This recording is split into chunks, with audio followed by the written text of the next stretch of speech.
الله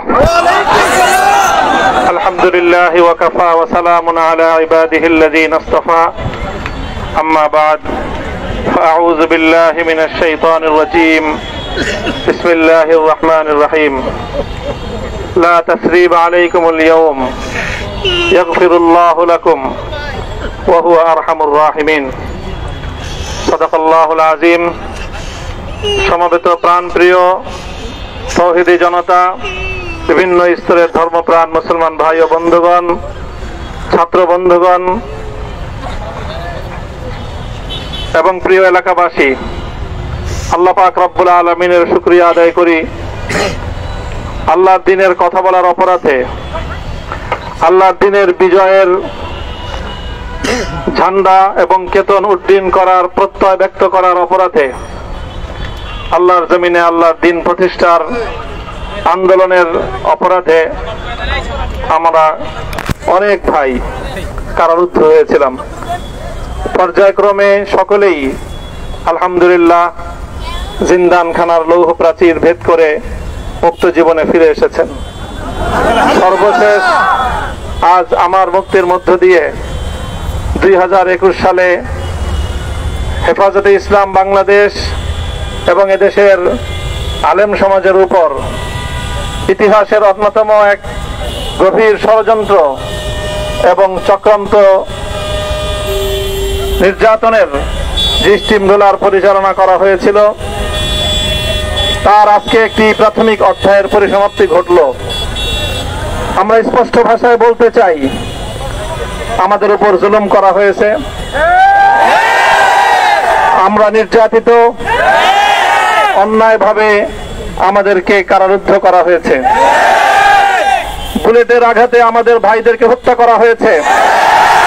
আমরা যখন আমাদের সন্তানদের লাশ এবং তাদের রক্তমাখা বুলেট বিদ্ধ সেই মরদেহকে সামনে রেখে আমরা যখন আমাদের ন্যূনতম প্রতিবাদটুকু উচ্চারণ করতে গিয়েছি, তখন আমাদেরকে কারারুদ্ধ করা হয়েছে,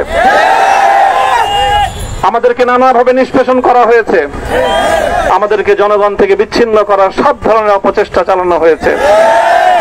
আমি আজ এই মুহূর্তে আমার এই মুক্তি উপলক্ষে আমি বলতে চাই, আমাদের উপর জুলুম করা হয়েছে, এটাকে আমরা সহ্য করে নিলাম।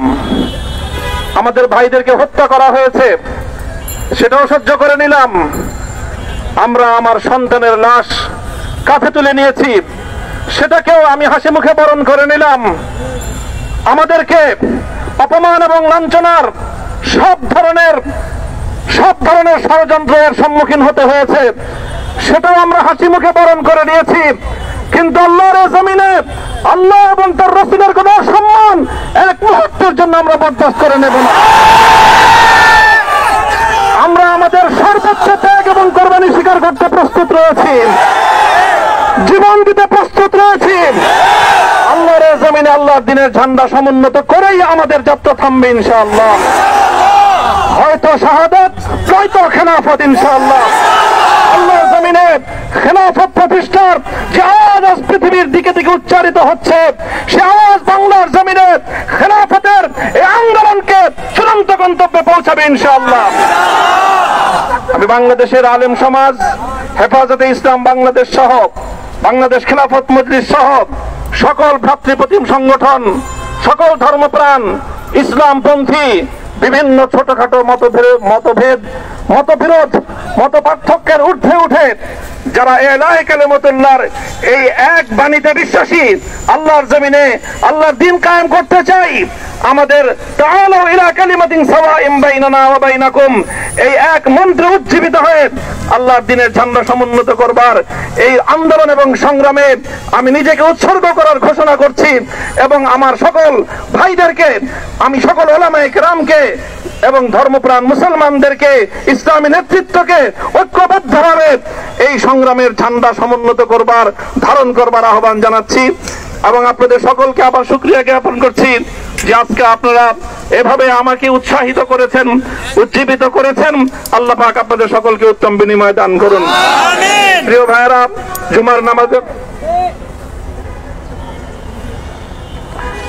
জুমার নামাজের একেবারে ঠিক আগ মুহূর্ত এখন সব মসজিদগুলোতে জুমার প্রস্তুতি চলছে। আমরা এখন এখানে খুব সংক্ষিপ্ত দোয়ার মাধ্যমে আমাদের আজকের এই প্রোগ্রামের সমাপ্তি ঘোষণা করব।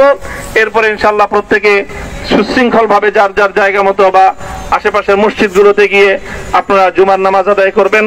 আমি আবারও বলছি, আমি আমার আলোচনার শুরুতে কোরআনে পাকের সেই আয়াতটুকু তেলাওয়াত করেছিলাম, হযরত ইউসুফ আলাইহিস সালাতু ওয়াস সালাম কারামুক্তি এবং প্রকৃত যারা অন্যায়কারী ছিল সেই অন্যায়কারীদের স্বরূপ ওনার সামনে উন্মোচিত হয়ে যাওয়ার পর, জাতির সামনে তাদের স্বরূপ উন্মোচিত হয়ে যাওয়ার পর তিনি যে কথা বলেছিলেন, আমিও নবী ইউসুফ আলাইহিস সালাতু ওয়াস সালামের অনুসারী হিসাবে তার সুরে সুর মিলিয়ে কণ্ঠে কণ্ঠ মিলিয়ে কথাই বলতে চাই, লা তাসরিবা আলাইকুমুল ইয়াউম, ব্যক্তিগত আক্রোশের প্রতিশোধ আমরা কারো কাছ থেকে গ্রহণ করব না। সকলকে আহ্বান জানাই, মাদ্রাসা, স্কুল, কলেজ, ভার্সিটি কোন শিক্ষা ব্যবস্থার ছাত্রদের মধ্যে বিভেদ করার নীতিতে মামুনুল হক বিশ্বাস করে না। আসো, স্কুলের ছাত্র আসো, আমার মাদ্রাসার ছাত্র পাশে দাঁড়াও, কলেজ থেকে আসো, ভার্সিটি থেকে আসো, তোমরা হাতে হাত মিলাও, ইনশাআল্লাহ দেশের স্বাধীনতা অক্ষুণ্ণ থাকবে। এদেশের ইসলাম এবং হাজার বছরের যে সাধনা সংগ্রাম, সেই সংগ্রাম বিজয়ী হবে ইনশাআল্লাহ। এই জনপদ ইসলাম এবং মুসলমানদের জন্য হাজার বছর ধরে এখানে কালেমার ঝান্ডা সমুন্নত করবার জন্য আমাদের পূর্বপুরুষরা যে সংগ্রাম করে গেছেন, সেই সংগ্রামকেই আমাদের কাঙ্ক্ষিত গন্তব্যে পৌঁছানোর জন্যই আমরণ এক সাধনায় আত্মনিয়োগ করতে হবে। সেই আহ্বান আমি সকলের প্রতি ব্যক্ত করছি।